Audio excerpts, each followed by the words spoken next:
روایتی کھانوں میں ہر خطے ہر شہر کی اپنی پہچان اور اپنا ذائقہ ہوتا ہے۔ فاسٹ فوڈز کے بڑھتے ہوئے رجحان اور جا بجا پھیلی ہوئی فوڈز چین کے باوجود روایتی کھانوں کی اہمیت کم نہیں ہوئی۔ بھکر اور ڈیرہ اسماعیل خان کے مضافاتی علاقوں کے لوگ ابھی بھی اپنے مہمانوں کی توازو روایتی ڈش صحبت سے کرتے ہیں، جس کے منفرد ذائقے اور پریزنٹیشن کی اپنی ہی الگ شان ہے۔ ڈیرے چواندے وے جس لے بھی آنے نا اسے ہوٹل دے بریک مرے نا تے ادھر چاہ بہت زیادہ مشہور ہے، دوجا انہاں دی صحبت بہت زیادہ مشہور ہے بھائی جان۔ جب ہم کام سے آتے ہیں نا تو ادھر چائے پیتے ہیں، سارا دن کی تھکاوٹ دور ہوتی جاتی ہے۔ اس کی چائے بہت اچھی ہے، ان کی صحبت بہت زبردست ہے، ٹیسٹ ہے۔ جب اکثر وزٹ کے لیے جاتے ہیں ڈیرہ میں تو جیسے ہی ہم وہاں پہ جاتے ہیں واپسی پہ جب ہم آتے ہیں تو ان کی جو چائے اور صحبت ہے بہت زیادہ اسپیشل ہے۔ ہم یہاں پہ مطلب جب تک ہم کھائیں پیے نہیں ہم یہاں سے نہیں جاتے آگے، تو بہت زیادہ ان کے ہاتھ میں مطلب ذائقہ ہے، ان کی چائے بھی بہت اچھی ہے اور ساتھ ساتھ صحبت بھی۔ اس ہوٹل کی صحبت بڑی مشہور ہے، ہم نے ادھر صحبت کھائی ہے،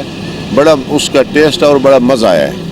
ان کی صحبت اور چائے ان کی بڑی مشہور ہے۔ صحبت عرب کی مشہور ڈش سرید سے ملتی جلتی ہے، جسے تیار کرنے کے بعد ایک ہی تھال میں سرو کیا جاتا ہے اور لگ بھگ 4 یا اس سے زائد افراد ایک ہی جگہ پر ایک ہی تھال میں اسے لطف اندوز ہوتے ہیں۔ اس دے جیسا صحبت تیار کرے نے ایک دیہاتی ماحول دے وچ مثال ایسا بنو والی سائڈ تو منگانے ہیں، ایک دیہاتی سارا کلچر بھی ہے تے ایک سنت طریقہ بھی ہے، تے اس دا جڑا سا شورا تیار کرنے خاص طور تے او شورے دا لطف انشاءاللہ کہیں بے کول نہ مل سی جڑا تھا کو اتھا مل سی۔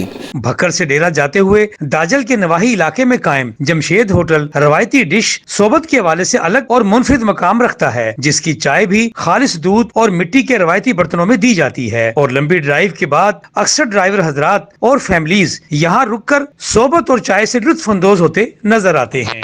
جنک فوڈ اور فاسٹ فوڈ کی اہمیت اپنی جگہ، لیکن اس علاقائی اور روایتی ڈش کی بات کچھ اور ہے۔